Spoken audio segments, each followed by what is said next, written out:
Hey everyone, Richard from Digital Foundry here, and here we are, taking a look at Grand Theft Auto San Andreas, spanning 3 generations of PlayStation hardware. On the left, you'll see the performance level of the new PlayStation 4 release. Now this is the original PS2 code running under emulation on current generation hardware. In the center, we've grabbed San Andreas running in its original PlayStation 2 form, while on the right, you're seeing a somewhat different presentation. It's the recently released remaster for PS3. But obviously, it's the PS4 version that you're really here for, and it's certainly an interesting release. What's abundantly obvious is that the image is more refined than the original PlayStation 2 code, and resolution is obviously higher. Now, Sony has described the emulator's output as up-rendered 1080p, which is true up to a certain point. Based on our pixel counting, we're seeing a similar boost to clarity that we saw with the Star Wars PS2 games running under emulation on PS4. Resolution has doubled in both axes compared to the original games, so 640 by 448 becomes something very close to 1280 by 986. Some kind of post-process filter seems to be in play to act as an anti-aliasing solution, and the image is then scaled up to 1080p.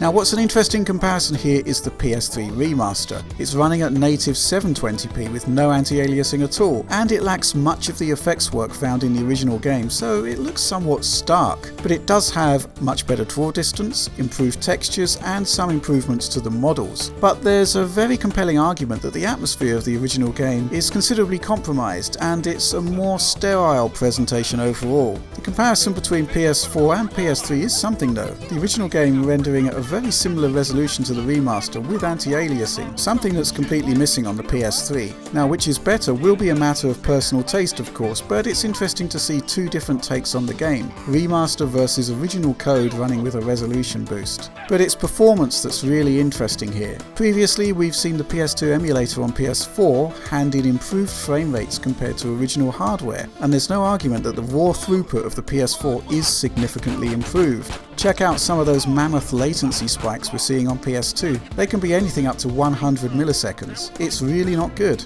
However, when the game is sustaining its target 30 FPS frame rate, it is hitting a consistent 33 milliseconds per frame.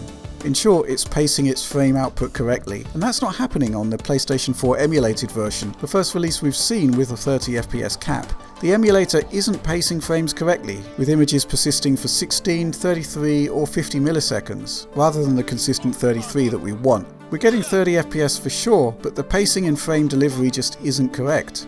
From a PS3 perspective, bizarrely the game has real issues sustaining 30 FPS during cutscenes, but aside from some small pockets of stutter, we are getting a more consistent frame rate during gameplay. Now, it's early days for the PlayStation 2 emulator on PS4. We shouldn't expect to see perfect results on day one, and we certainly can't complain about a 4x resolution boost over the original PS2 releases or the improved performance level. But frame pacing isn't rocket science. Going back to Ridge Racer, a launch game for PlayStation 1 back in 1994, Namco got it right there. It's by no means a modern phenomenon, so it is a bit disappointing to see this issue crop up yet again. Anyway, if this video was useful to you, do give us a like and subscribe so you don't miss a thing. That's all we have right now. Thanks for watching.